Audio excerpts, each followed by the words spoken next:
To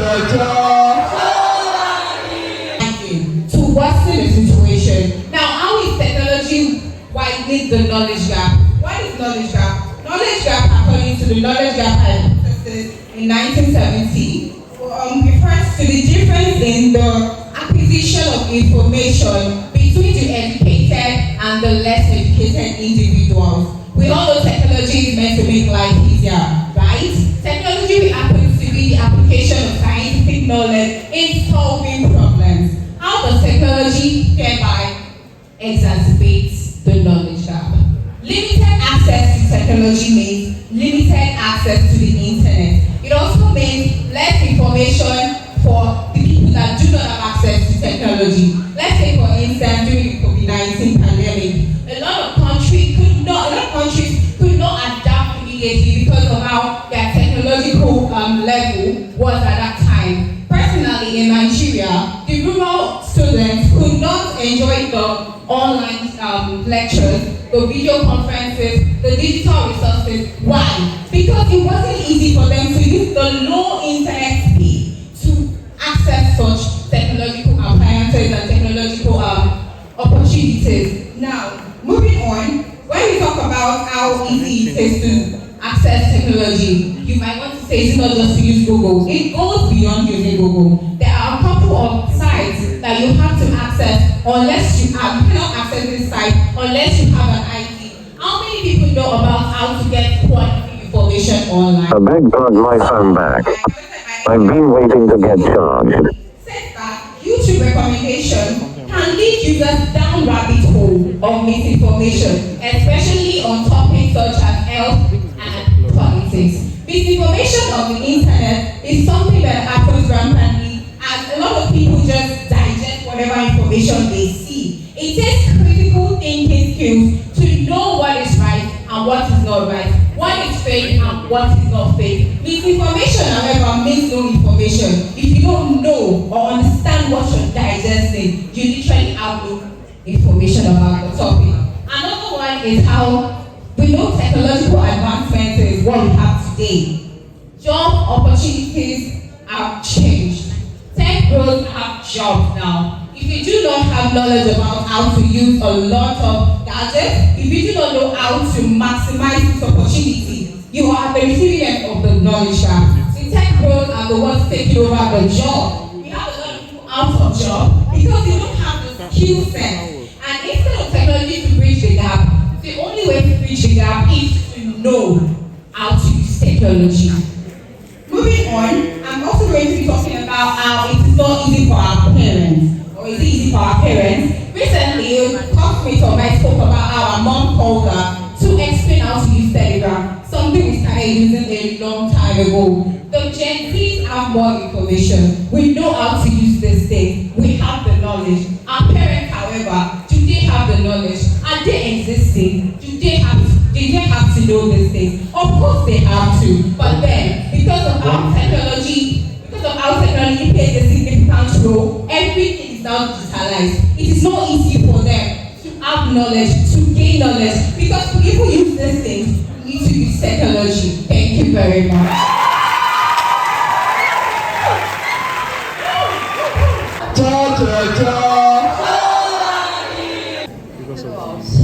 Did you know that industrialization also exacerbates the knowledge gap? Standing before you, I'm Bahari Blessing. I'm representing Political Science Department. So, industrialization. The industrialization process after the French Revolution, though they focus on coal, internet, and AI. The industrialization process helps the colonial masters out. They were more exposed to technology and applications of science, which enabled them to, make our traditional rulers feel inferior. With the application of science, they were able to do like creating of ships to help them navigate around the continent and the compasses. They were able to explore and exploit some certain nations like ours. We also have generational gap. The generational gap, as my chief debater said, our forefathers can to some certain things. Why? Because technology is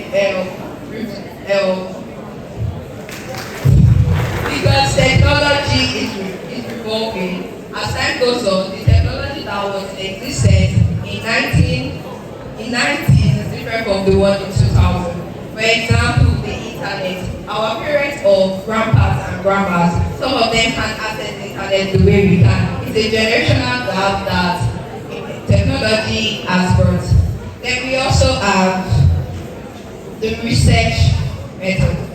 Technology in advanced country has been more of advantage to we in underdeveloped country. The exposure and awareness and the application of science is quite different from ours.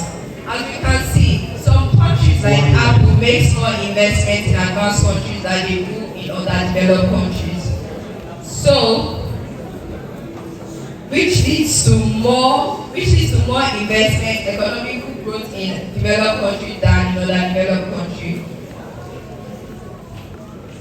In the age of technology, access to information is no longer luxury but a necessity. Is that a good thing? However, we don't know. But I will tell you. However, it is not, because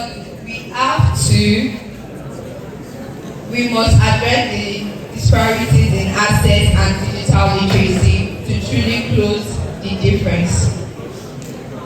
I hope with my point I've been able to show you the difference. I hope with my point I've been able to let you know that technology exacerbate, aggravate, escalate, and also intensify and knowledge. Please appreciate that.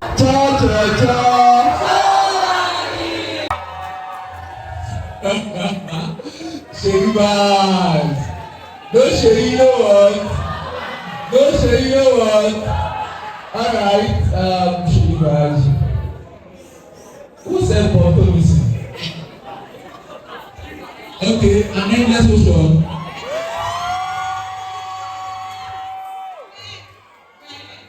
Oh, we are here. Yeah. Alright. Okay. Tupac. Greatest. Alright, David. He's not here. Come now, he's not here. Easy boy, make me dance. Alright, so let's do. TV shop for you. You know any of these artists come out? Any of those artists I mentioned, any one. Don't worry, we will play the one that you know. The one that the artist that you know. Come out. Now I challenge you, come. Nobody's coming out. I am challenging you, come outside. You want? I think no one's coming. Oh yeah. Come out. Come.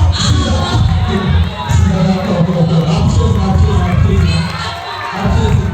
I saw you standing now. Who else? I need a lady. Please, I'm so tired. Please, we don't have time now. We need one more person. It's not for you. Come now. Let's give to. My age, yes. We don't know if it's black or rice. Come down, find out. Come on. Please appreciate that. Alright. Yes. So you tell us the name of your artist, then the DJ is at liberty to play any song. Do you understand? So ladies first, Abby.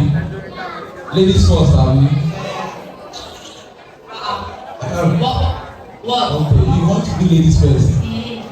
Okay, so I ain't allowed. Ladies first. I believe in gender equality. Your artist. Mohbad. Please stop now. Mohbad. She is bad. DJ. Give us any Mohbad song. DJ. Should we take the collab or should we take Mohbad single? Mohbad single. Yeah. Give us Mohbad single. No. No. DJ, give us the Mohbad single.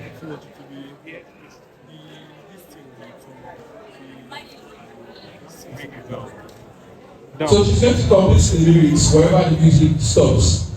Do you understand? So wherever the music stops, she's going to complete the lyrics. So please hold your bottle, hold your slippers, hold your face cap. If she needs the lyrics, so now.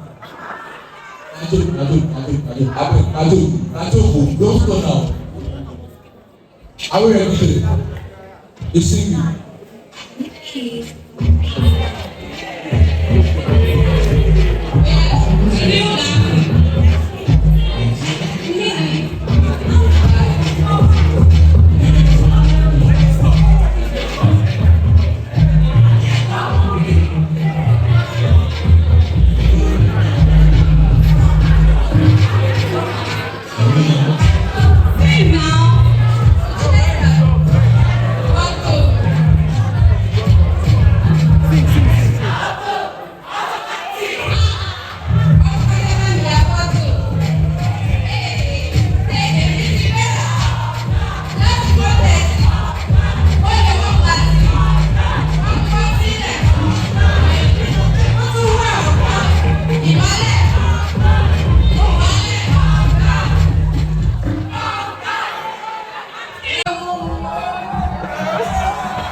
But that was nice. That was a nice performance.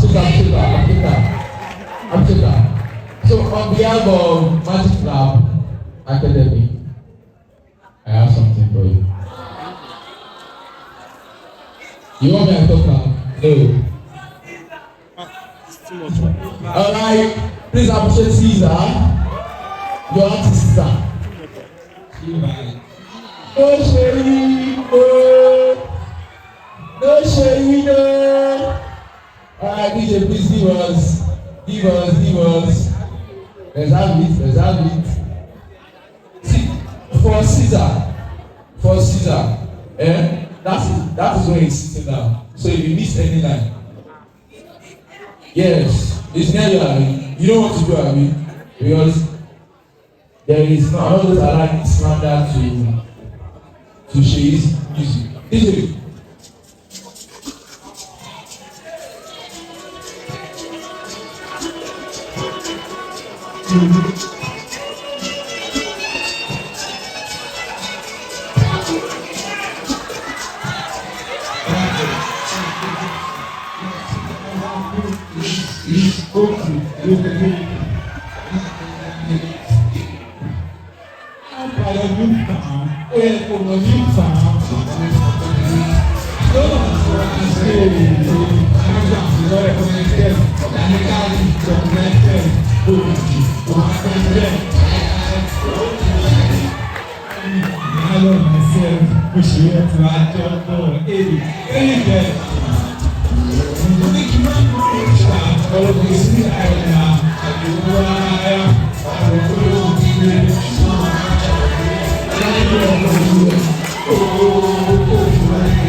No shade, no Please, I'm chasing.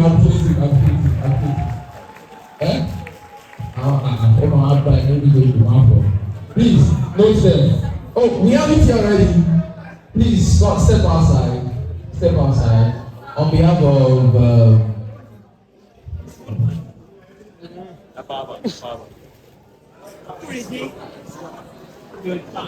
I have 3 here, so one for and two for the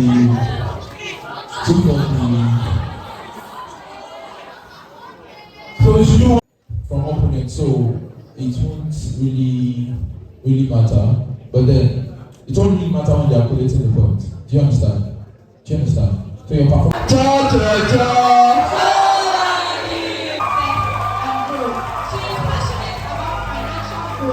Through investment.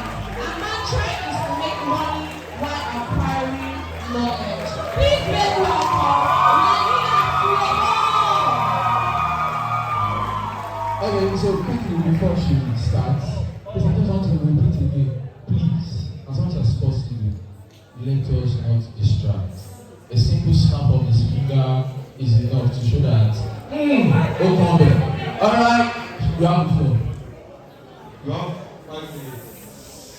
5 minutes. Your time starts now. If you're not concerned about the safety of artificial intelligence, you should be. Vastly more risky than North Korea. Elon Musk, the founder of OpenAI, tweeted this on August 12, 2017. If one of the founders can tell us it is risky, who are we to say it is not? Greetings, Mr. Chairman, panel of judges, thank you, our debaters, ladies and gentlemen. My name is Walia China, representing the Department of Mass Communication. I will support the motion that says the use of artificial intelligence in the decision-making process poses a threat to human autonomy and privacy. The key concepts in our argument: artificial intelligence, human autonomy, and privacy. According to Investopedia, artificial intelligence refers to the simulation of human intelligence into machines that are programmed to think and act like humans. Human autonomy is our power to make decisions without being influenced by external factors, while privacy is our confidentiality. Panel, my argument will be on 3 bases: the impact of artificial intelligence on data breach, the impact of artificial intelligence on phishing and scamming, and the impact of artificial intelligence on decision making. First, data breach. The creation of artificial intelligence systems involves the processing of large amounts of data, including creation of biometric identifiers that observe our thoughts, our emotions, and our preferences. These systems are vulnerable to attack, to model poisoning, and to data breach. According to Forbes in 2024, there has been a 72% increase in data breaches between 2021 and 2022.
Alright, quickly, we are having the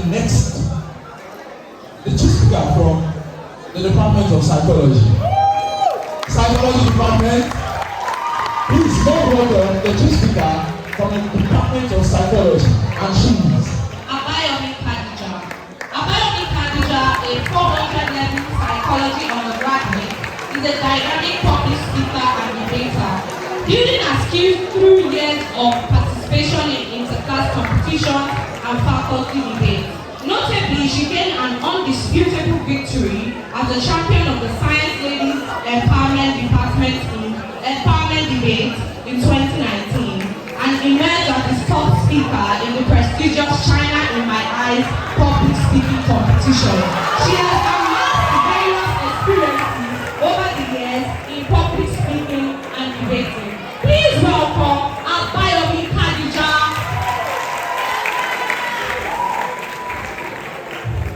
I appreciate. You have 5 minutes. 5 minutes. Your time starts now. I duly appreciate my esteemed and learned opponents who came here to state facts, figures, and statistics on how AI poses a threat to human privacy and autonomy. But who gave us those facts? AI.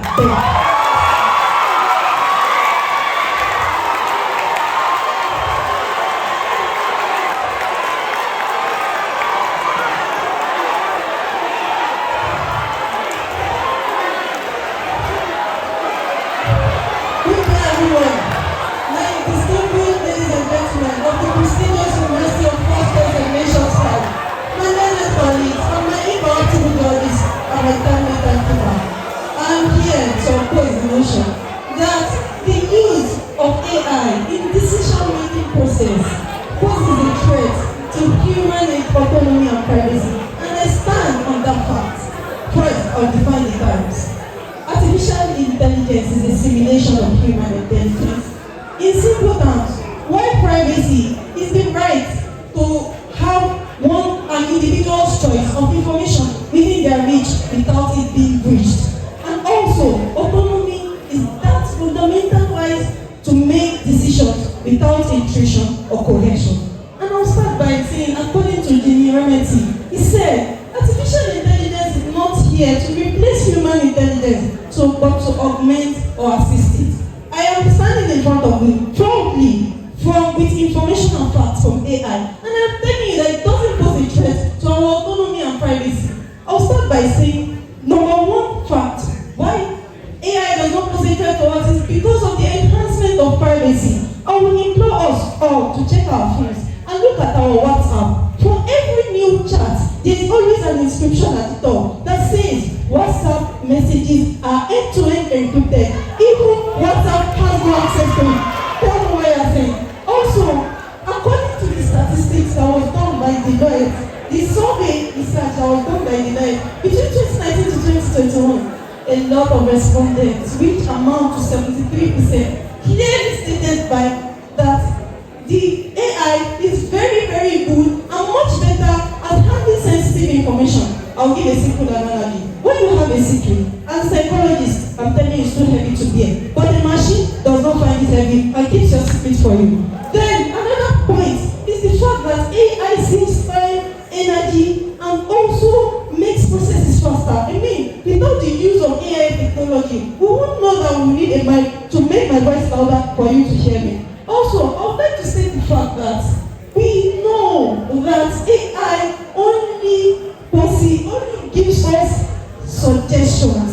It does not coerce us into making choices. And that's why fundamentally this debate of AI posing a threat to autonomy is wrong. If my AI tells me not to come and stand on this debate, I won't listen to my AI as it poses a threat to my decision-making process. No. Then, come to think of it, my opponent stated that the AI told the child to kill himself. The problem is not the child. The problem is the parent that lacks the common sense to give a child a task that will be communicating with that AI. Also, I would like to state the fact that we should know that AI also helps enhance our health. Because according to the medical research survey done in 2019, it is said that AI makes 93%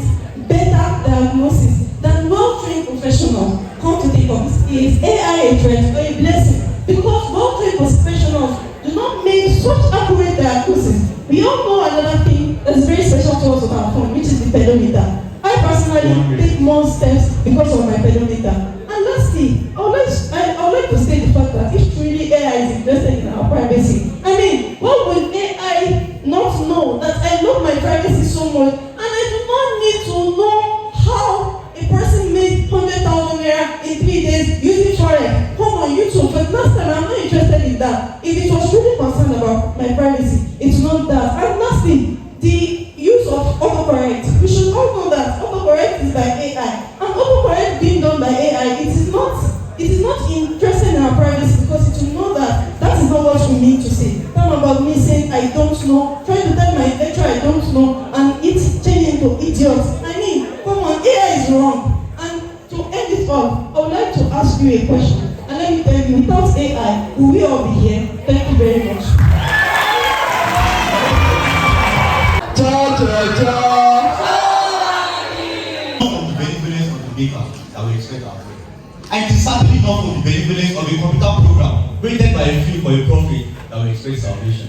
My name is Mark Emmanuel from the Department of Mass Communication.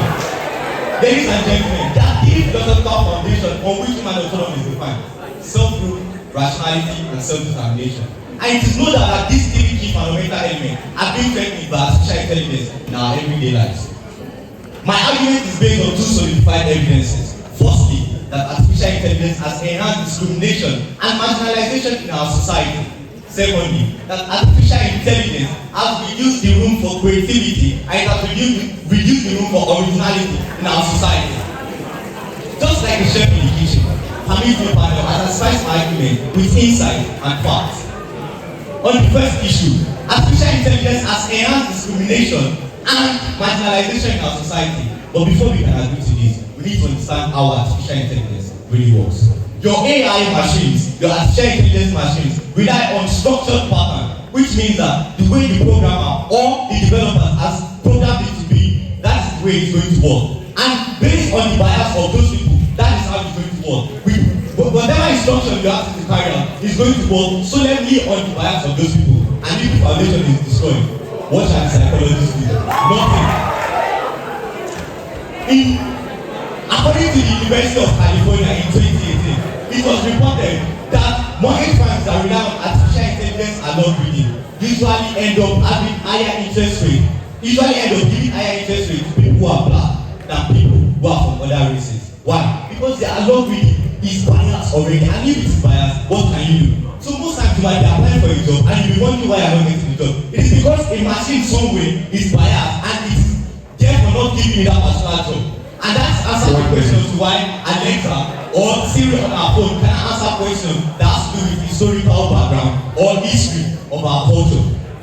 On the issue of originality, we are fast moving into a situation whereby artificial generated content are replacing the fellows of our society. They are now more of our society. A society that is moving into this direction is going into dystopia. Imagine you want to play music and the music is AI generated.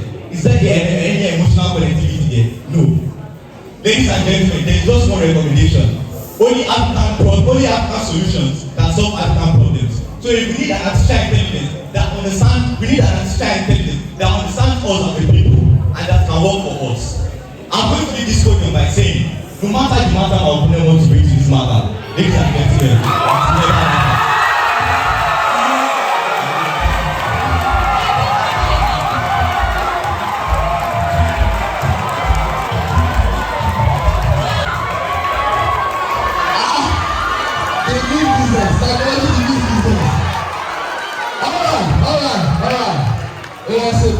very quickly, as they want.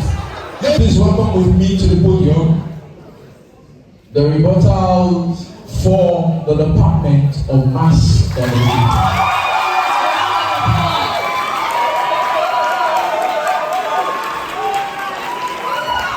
You see that sheet?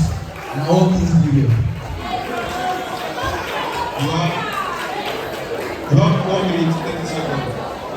1 minute, 30 seconds. Your time starts now. My opponent have come here to tell us that artificial intelligence has enabled efficiency. But I want to answer the question. Before the development of AI, don't we have children articulate in our society? Today, the number of creative minds that we have today compared to them when AI was not even in existence cannot be comparable. Why? Because AI was not in existence. So humans were charged with the ability to think for themselves. Now, on the issue that women, on the issue of end-to-end description, that there's end-to-end description. Now, I want to ask the question: if Meta, the owner of Facebook, to release your data to a particular organization, how are you going to do? So that idea in itself is based on fallacy. Another argument for my opponent is that it is based on garbage out. So definitely, if a particular artificial intelligence algorithm has been programmed to be biased, that means if you ask it a question, it's going to give you a biased answer. That's it. Now, I'm going to leave this podium by saying that even if my opponent take all their points to the chin, it will never work out.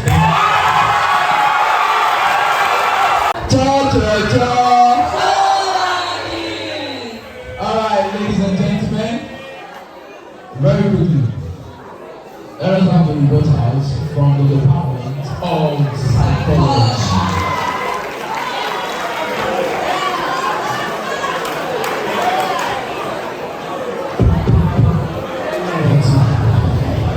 It is clear to me that my opponent does not even understand the topic at hand, or even the definition of the topic at hand. Can you hear me? Don't tell me you can take me, just listen.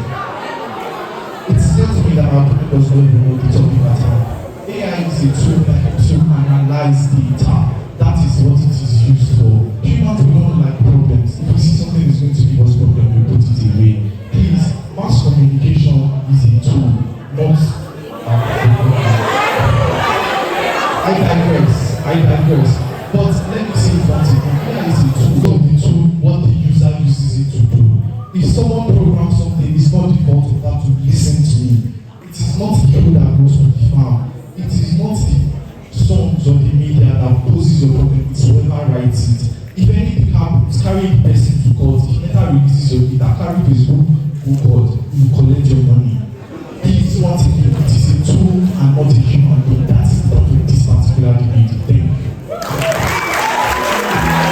The hottest session so far, right? So when I say gas, you say goes. Gas. And where there is a gas, There is a video. alright, ladies and gentlemen, please appreciate the speakers. Please appreciate them. Idiots. I'm actually sweating. You cannot see it, but I know I am sweating. Alright, so while the judges are compiling the results, now let us have another session of something fun. Yeah. Something fun. Yeah.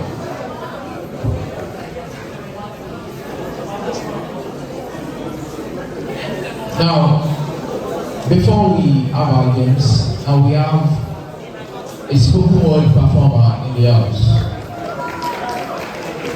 We have a spoken word performer in the house, and she will be coming on. She's in the house.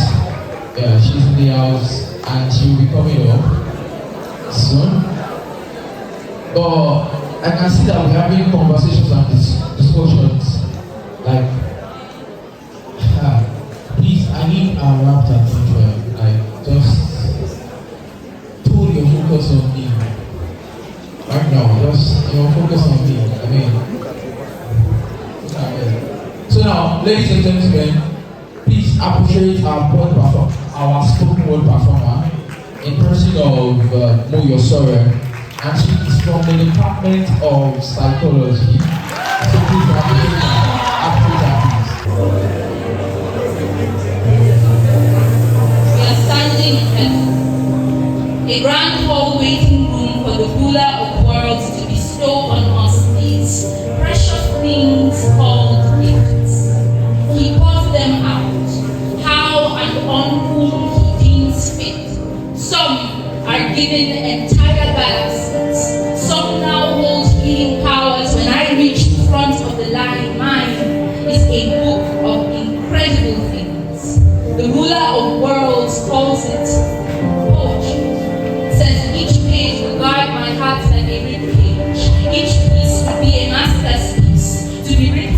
of me and held up for the world to see that I am a kind of Adam. You see, on one October's Eve, I found the forbidden fruit called forgery. The serpent told me that if I swallowed the seeds, my voice would sound like anything but my own. And I scoffed it down like it was a promise and not a play, not a curse that on the next page I planned. My voice would be nothing left of the divine so freely given to me. And see this is how a priest turns prisoner. This is how Eden wilts to the air.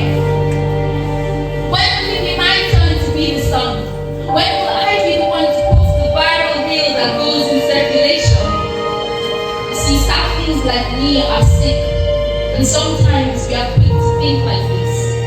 But the universe still seems to bring us back into blooming, reminds us what folly it is, assuming that the nations always need to hear something new.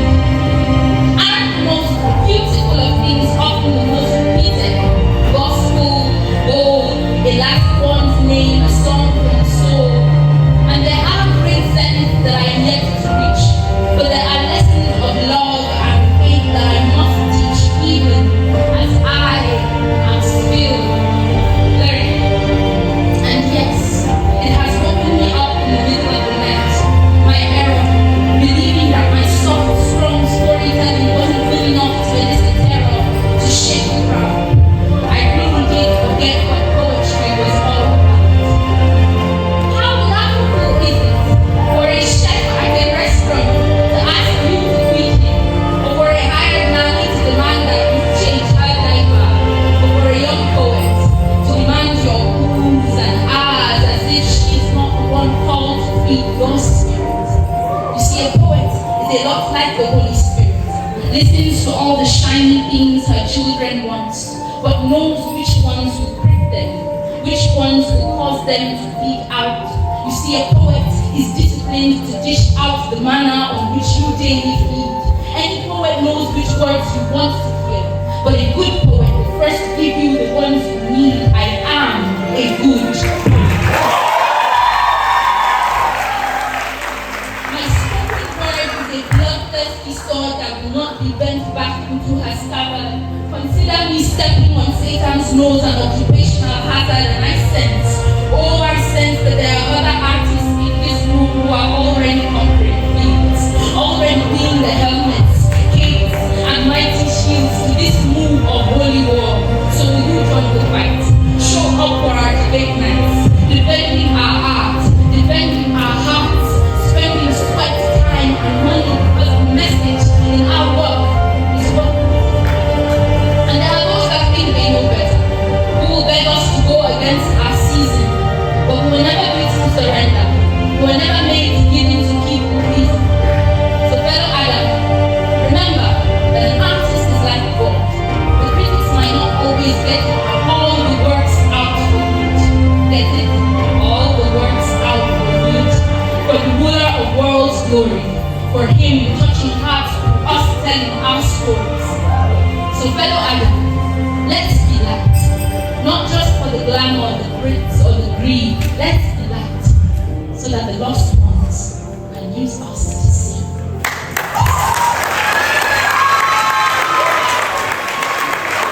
Come on. Social work in the house. Social work in the house. So me that I'm standing here, I am from like 3, 4, 5, 6, 7 departments. Yes. And one of them is social work. So social work in the house. Another one that I belong to. So it's like saying that my father and my mother, they are fighting today. So please, ladies and gentlemen, geography in the house.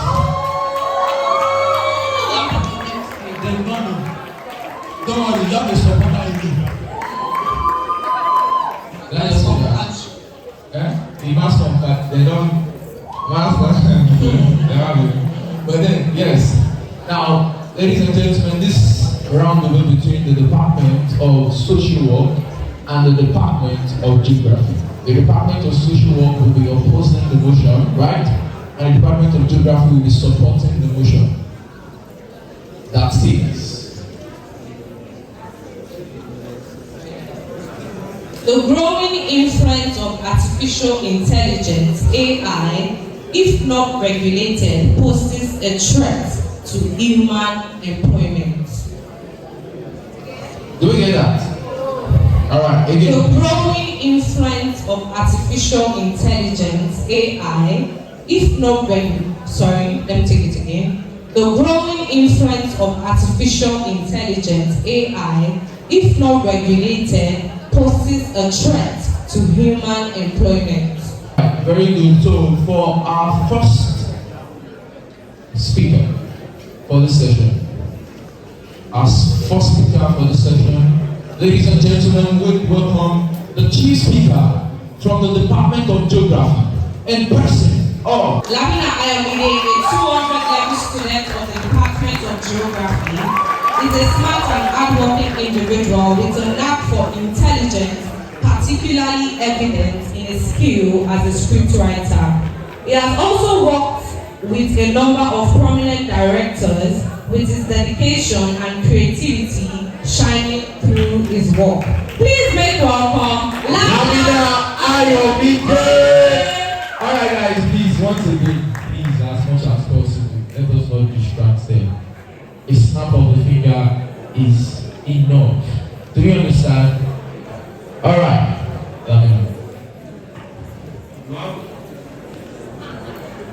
You have 5 minutes. You have 5 minutes. Your time starts now. Alright, thank you. Good day, panel of judges, my regulation onlookers, and my esteemed students. My name is Lamina Ayomide. I'm here to support the motion. I'll start by saying this. Our intelligence as humans is what makes us humans.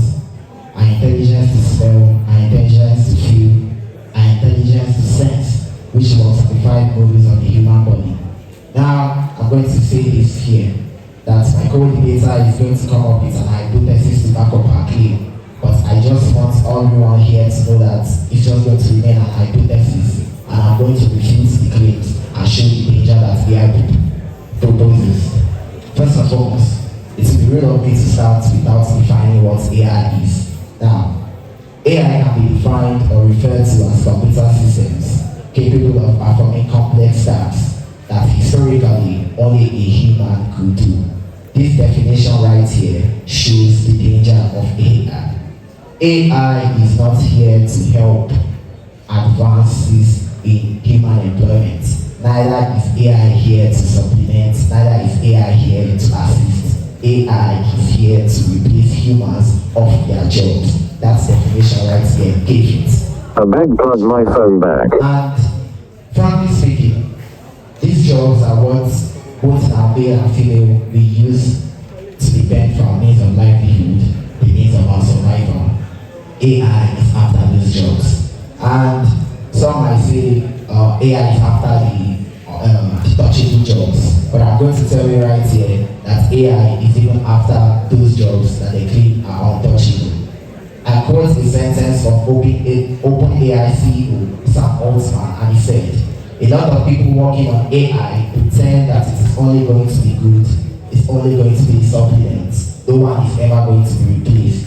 But that CEO of AI says, he adds, "Jobs are going to definitely go away, full stop." Another lie told about AI advancement is that it's going to help manually enable jobs. But this is not true, because jobs such as retail, salesperson, customer service, accountants, warehouses jobs, etc. all face dangers of elimination should AI not be checked. Also, I would like to say this also, that AI, an unregulated advancement of AI, will only create and produce an unequal gap between capital and labor, and create inequality between the professional class and the workers, and also, frankly speaking, get the less good jobs in the economy. I'll give a perfect example of what I'm trying to say. Let me break this down. Take, for example, the recent hike in cost of education by tertiary institutions. This hike made a lot of students either drop out or they couldn't afford, meaning that these students are faced with these individuals are faced with no other option than to go into the working class. This working class is what AI is now after. After this kind of jobs, to replace them, AI is not here to help. How can third world countries continue? How can they survive? Third world countries are majorly countries that depend a lot on manufacturing jobs, which AI is now after. Let me tell you what an unregulated AI advancement is only going to create. It's going to create in the economy and in the general space a minority monopoly which puts everyone under the graces of a one singular profit-making enterprise or body.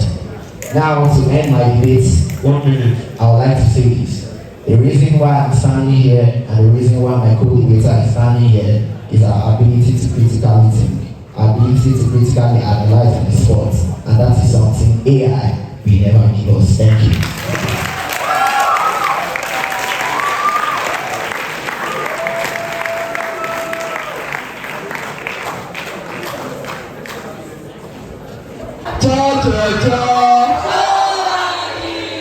Five minutes. 5 minutes. Your time starts now. The question we should be asking ourselves is, time ago, when industrial revolution came in and technology, new jobs were created, old jobs were gone. So does that really mean that we will have new jobs when AI comes in? No. Fairly once said that AI is a job transformer and not a job taker. It is a job augmentation and not a job destroyer.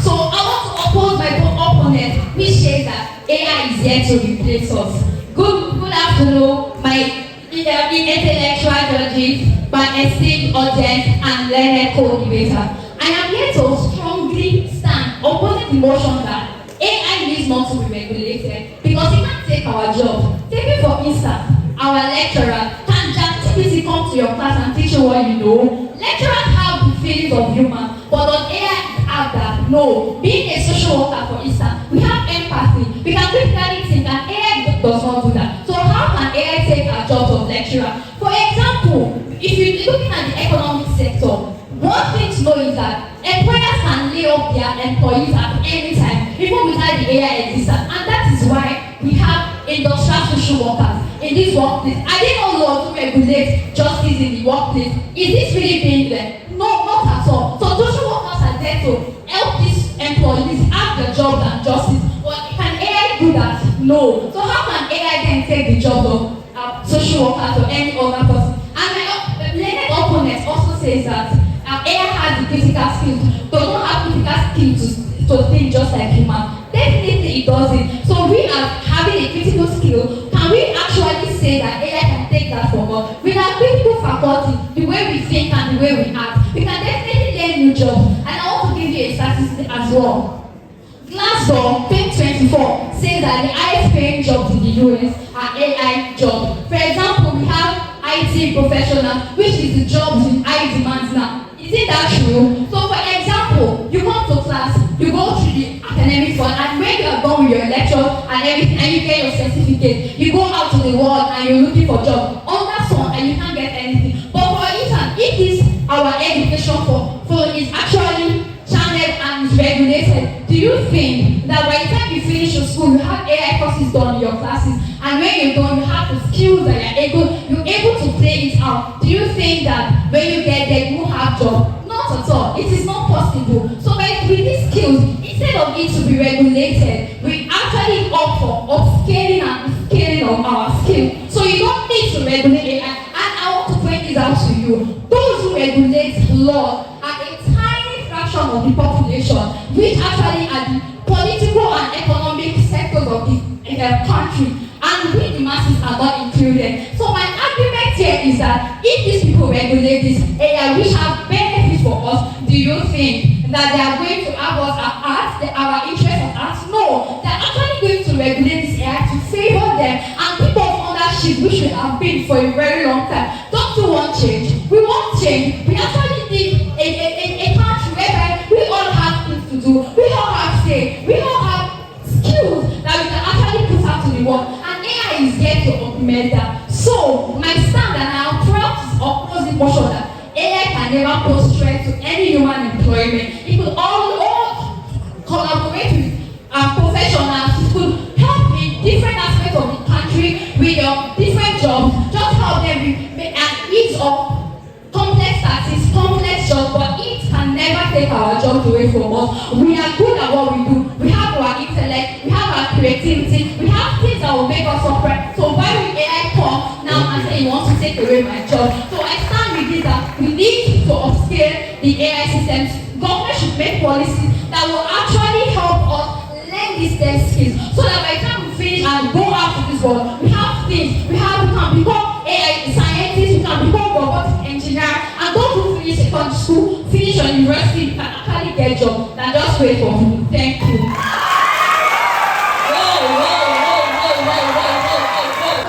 Ladies and gentlemen, my judges, and thank you for letting me address you guys this afternoon. I'm going to make a quote from Oswald Spanja, who talks about the fact that a civilization that prioritizes the machine efficiency over officials sows the seed of its own decline. So what this is talking about is the fact that a civilization that prioritizes AI, artificial intelligence, technological advancement over human potential is going to go into a decline state. I'm going to be giving an example, real world example. An article was released by the lawyer, the American lawyer. This article talks about LexisNexis, an AI law firm that uses artificial intelligence to analyze legal data. These legal data are going to take away jobs from people like the junior lawyers, associates, paralegals. All those paralegals now, they don't have, once they don't have a job to do, they can't grow into becoming a senior advocate or a senior lawyer because AI has taken away their jobs. Let's talk about the fact that some of us here are aspiring musicians. We want to go into music. Now there are AIs like Suno and Amber AI that create music that are indistinguishable from real human composition. Those music now can be put out there and it can be like the top 10 or the top 100 on Spotify, Nigeria.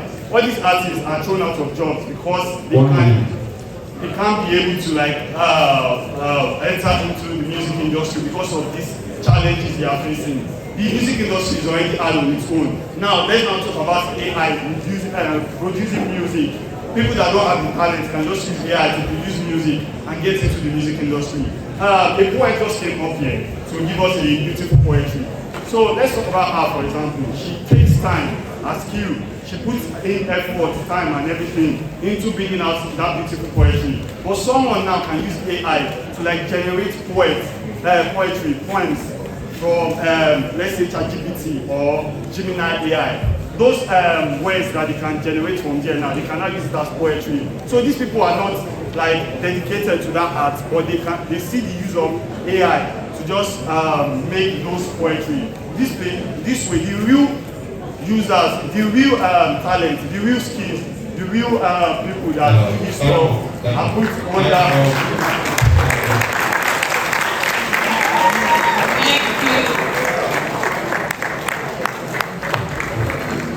If you are clapping, please clap. You can do better. Yeah. So, I'm happy to tell you guys that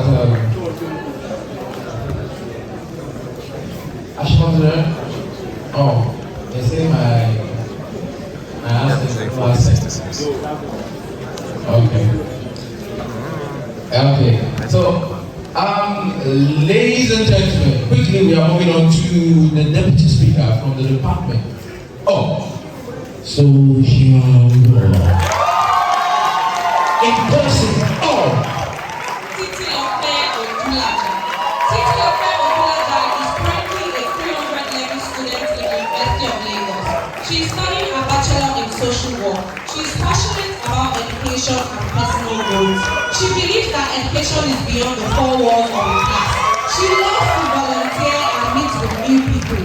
Her mantra follows the pattern of determination, dedication, and diligence. Please welcome Titi Ogulaja.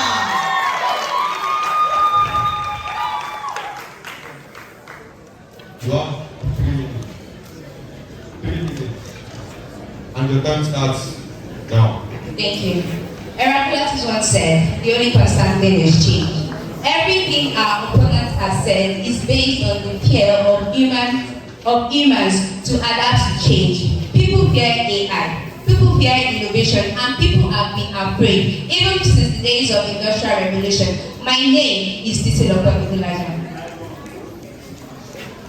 It is very important that we understand that although AI will indeed replace so many jobs, in fact, World Economic Forum says that AI will replace about 85 million jobs and it will create 97 million jobs, which will require about 40% of the workers to reskill. That means, as human beings, the duty is upon us to actually reskill and be creative. My opponent said that a government that prioritizes human intelligence, artificial intelligence, above human intelligence is something, I can't remember the word, but to be honest, we have been prioritizing human intelligence for how many years and to what end? The truth is, artificial intelligence challenges us to think outside the box because to be sincere, we have been living inside the box. Industrial Revolution, from the late 20s to the late 1930s, a lot of people were afraid that Industrial Revolution would take away their jobs. In fact, it did. It took away the jobs of textile workers, it took away the jobs of agricultural workers, and it took away the jobs of construction workers. But are we wearing clothes? Yes. Are we eating? Yes. Are we building houses? Yes. So why are we afraid that artificial intelligence will take away the jobs, our own jobs that we created? The truth is, a lot of it is true, yes, like I said. Artificial intelligence will take away the jobs of so many people, like customer service representative. A social performance solution survey shows that about 59% of customer service representatives face the risk of burnout. I mean, imagine, it is so clear, and we don't know. We call MTN customer service representative, and they don't give us any answer. And we are furious. We want to go to their office. To what end? How long do we have to keep up with this cycle of frustration and frustrating ourselves? I believe that it is a new dawn, and this is another step towards human evolution. And we should not go back because of fear, but rather we should move forward in hopes and also intentionally upskill, so that artificial intelligence will not be the end of our creativity.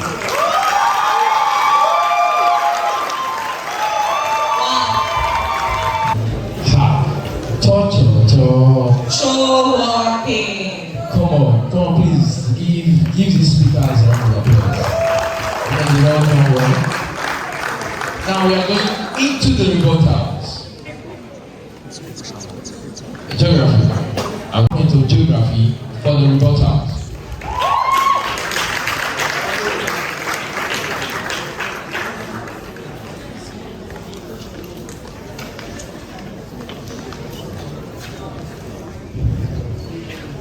You have 1 minute, 30 seconds.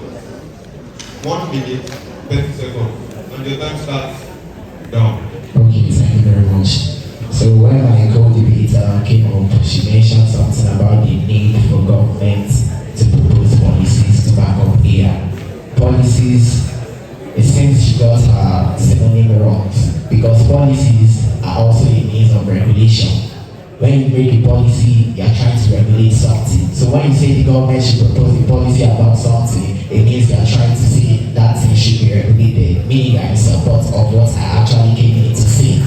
Then secondly, AI, when her co-speaker came up, she made reference to some statistics. These are statistics that are all generated by AI.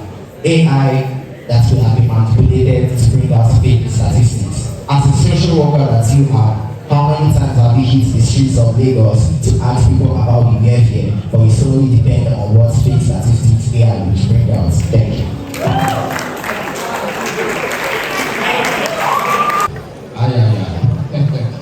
Ladies and gentlemen, please welcome the Chief Speaker from the Department of Social Work for the rebuttal.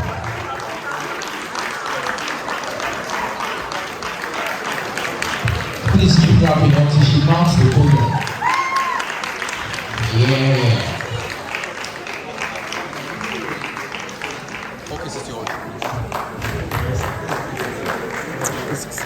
You have 1 minute, 30 seconds. 1 minute, 30 seconds. And your time starts now. My learned co-debater, I stand to oppose the fact which she said that I said anything about policy being regulated. I said that government needs to infuse AI in our academics so that we could have these skills in whatever we are doing and not to regulate AI itself. The issue is this artificial intelligence because it's a growing issue now in the world.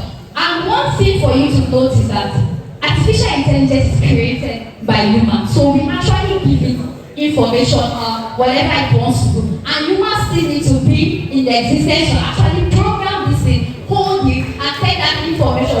So there's no way human beings can do done without the existence of AI. It's impossible. Another point I want to note is that it says something that my supporter got her data from AI. How can you prove that she got her data from AI? She actually went online, went to Google and did this together. So there was no information about her statistics gotten from AI, and that is wrong. And I also want to prove to you that Google and every other search engine was developed during the technological age. So these are part of AI tools which we have been using for time immemorial. I remember AI was formed in the 1956. So these are actually been in existence, but it was developing gradually. And now it's more efficient because it's in rapid pace. And people on social media are taking this up saying that it's one. Thank you.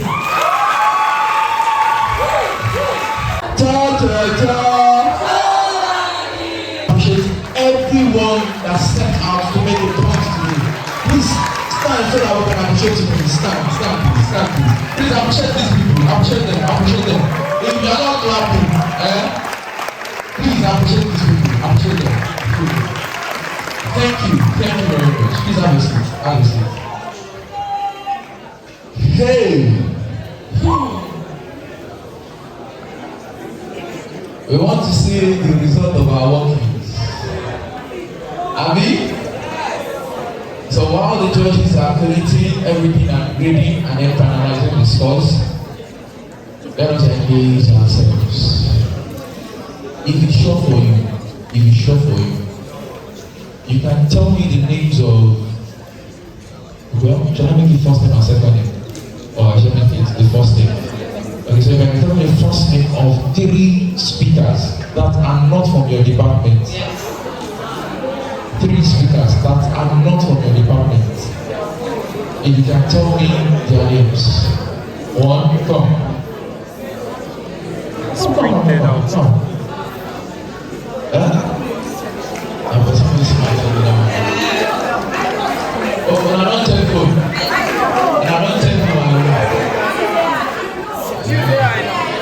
know actually. Alright, okay, I have one person here. Mask on. Listen, I'm only going to pick one person. Give me one person. I'll close my eyes and open it. Alright, let's tell you them. Come. Alright, so you are from sociology. Alright, from sociology. Names, first names. Sociology. Yes, thank you. Sociology. Thank you. Show kids. Okay, this guy is the same. The geography and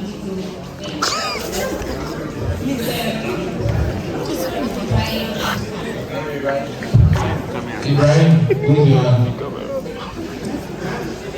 Lamido, wave your hand. Lamido, wave your hand. Do we have a Lamido there? Do we have a Lamido there? Do we have a dual person? We have a dual person. Lamido. Lamido. Are you Lamido? Oh, okay. It's not. His name is Lamina. Yeah, Lamina. But she tried. Please appreciate her. Don't worry. Yeah, go back to your seat. No. Please, let's start last one. All right. So, on behalf of Magic Lab Academy, thank you for participating. All right. Take over from my wife. Okay. Mascom, are you? I'm not mentioning the names you mentioned. No. It's those names that I know. So now only 5 words in this habit. Okay, mention the names that I know. Mohammed Ali.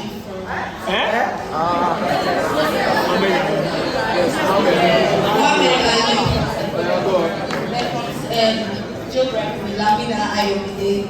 Then also from geography, Ibrahim.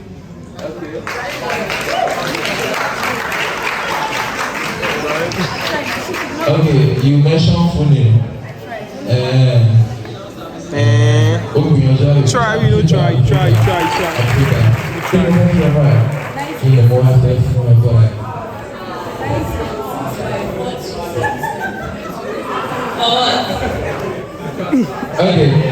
Okay. You see, where is chairman of? Where is he now? Chairman. Hello. Chairman. So, on behalf of SOSSA, we are giving you 1,000 naira.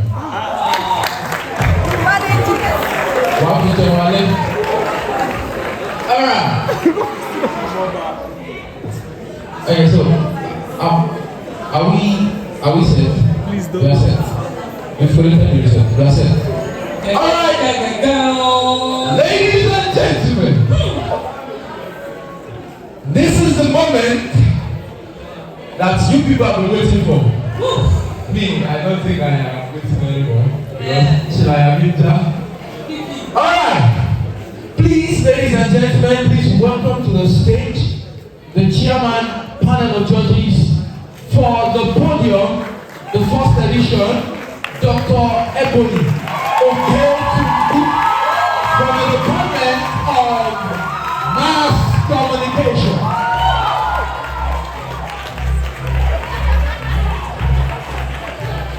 Thank you, Mr. Bamidis. Good evening, distinguished ladies and gentlemen. We've been here for how many hours? We've been here for about 3 hours now. So let me start by commending you on starting early. Everybody, our lives are calibrated in units of time. Seconds, minutes, hours, years, decades. So if anybody wastes your time, 1 hour of your time, that person has wasted 1 hour of your life and you can never get it back. So I appreciate that you started early. Please keep it up. That is how to go. Yes, Mr. Bamidis, what is his designation in SOSSA? General Secretary. General Secretary. Okay, well, I've been here for 3 hours or so, and all he has given me is this bottle of water. And when I checked it, I found out that the bottled water is 0%. The bottled water is 0% per volume.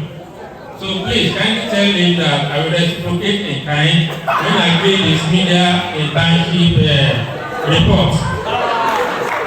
So since I decided to award me 0, well, I will also decide to award it 0 in media internship. That's this year from that.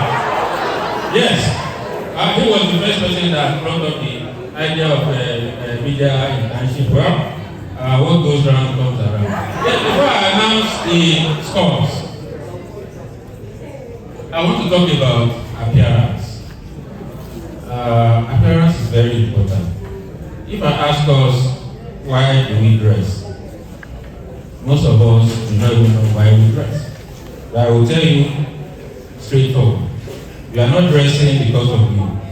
You are dressing because of me who see you. Look at it this way. When you are at home, you live in a flat alone or with, let's say for one reason or another you are at home in a flat. Whatever your religion, as long as you don't want to step outside, you can afford to be as naked as the day you were born. I do it a lot, so I will probably do it. And maybe, especially in this weather, where everywhere is so hot. So if you are in your own apartment, your own space, you can afford to be as naked as the day you were born. Nobody cares. Then the moment you hear the door, a knock on the door, instinctively you grab your robe, you grab your shirt, you grab something to put on. What does that prove to you? It proves to you that you dress up because of the eyes of the other person and not because of you. So you graduate, you go for presentation, you go for job interview, and all of that. Make a very good first impression with your dressing. You will never get a second chance to make a first impression. Be always well dressed. Well, I don't want to grade you. So if you think my appearance is not so good, well, good luck for you. Then I want to grade you, not the other way around. So I look at the organizer didn't give us assessment criteria, so we have to come up with something on our own. But interestingly, I found out when I read the scores, you found out that my score is also reflective of the score of my fellow panelists. You found out that the person that came first in my scoring came first in his scoring. The department that came last in my scoring came last in his own scoring too. So that means facts are constant. So appearance is very, very important. Learn to dress well. The gentleman, the important thing is whatever mode of dressing you want to adopt, make it complete. If you want to go African, make sure it is complete. If you want to go European, make sure it is complete. If you want to go Arabic or Islamic, make sure it is also complete.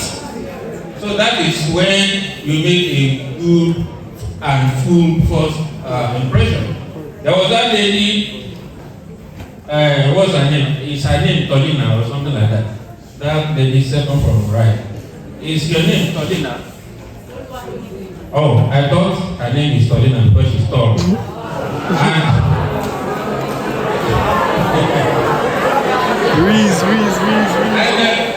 And somebody who is tall was also wearing high heel shoes. And those high heel shoes, you ask me, present you more like you are going for a dinner party than you are going for a conference. If you are working in a bank, if you have to go to work or in an average bank thing, you wouldn't wear that. I'm not saying it's wrong. I'm only saying that for the occasion, it's going better. Like that lady in yellow, which department is she from?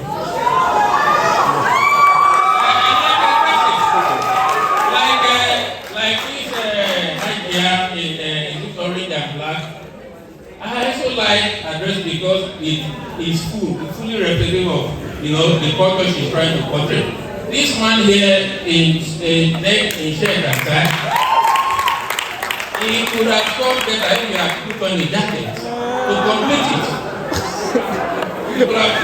Yes, the other guy who had a waistcoat and the tie is losing at the neck. That's not proper dressing. So I'm not criticizing, I'm not giving you insight to let you know that sometimes appearances are first impression matters a lot. So now let me go to this score. Okay? In the order in which the groups presented. Economics department presented first, and economics got 60% in my own scoring, and scored 88% in my fellow panelists' scoring. So when you add 60 plus 88 and you divide by 2, you get 74%. So economics scored 74% in the contest. Now I go to sociology. I scored sociology 61.4%. My panelists here scored sociology 80%. When you add the two figures together and you take the average, sociology emerged with a score of 70.7%. Yeah, the top department that presented was political science, and I scored political science 50%. My fellow panelists scored political science 79%. When we took the average, we got 64.5%. Psychology. So I scored psychology 60%. My fellow panelist here is a nice man. He's kind of good. He's very generous.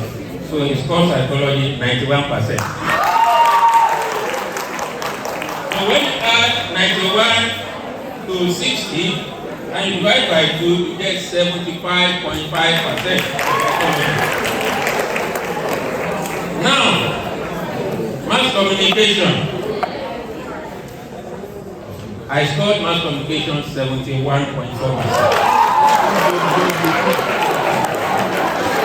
And surprisingly, my fellow panelists scored mass communication 92%.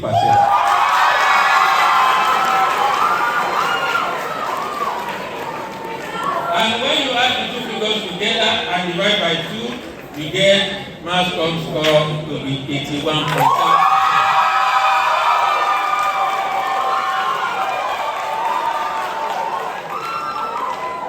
For social work, I scored social work 70%, while my fellow panelists scored social work 85%. The average is 77.5%. And then lastly but not the least, geography. I scored environment of geography 58.6%. While my fellow panelists here probably has had lunch, is not hungry. They are hungry and not had lunch.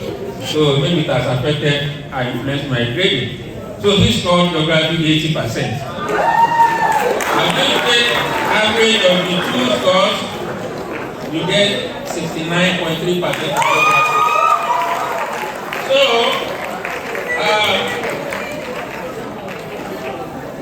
the winner of this first round, going by the scores here, is mass communication with 81.7%. The second position is psychology with 75.5%.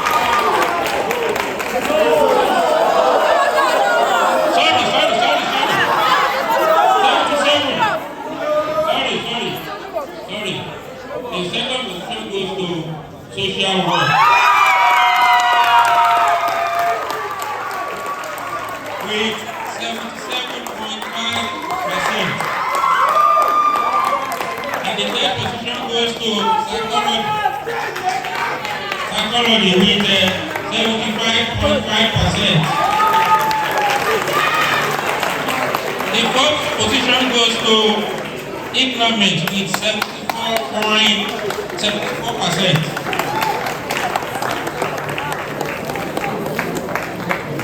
Then after economics comes sociology with 70.7%. Geography follows with 69.3%, and political science came last with 64.5%. So that is the result.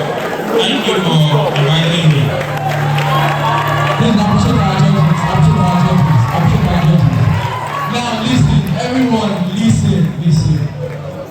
we have outstanding individuals from some departments.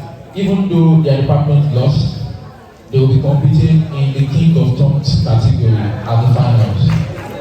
Do we understand? Do we understand?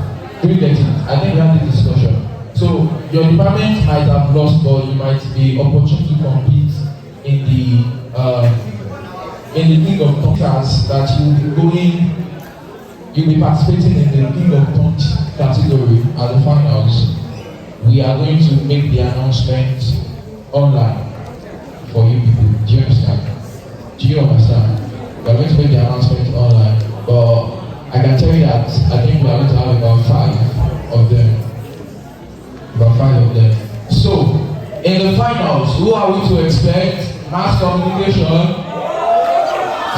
social work, well, psychology, and economics. So these 4 people will be competing at the finals, just like this round. The finals also will be determined based on points. Do we understand? Do we understand? So whoever is going to win at the finals is also based on points. Please and please, ladies and gentlemen, thank you for coming to the preliminaries of the Podium. And I say to you, I see you at the finals, and I appreciate you all for coming. Thank you.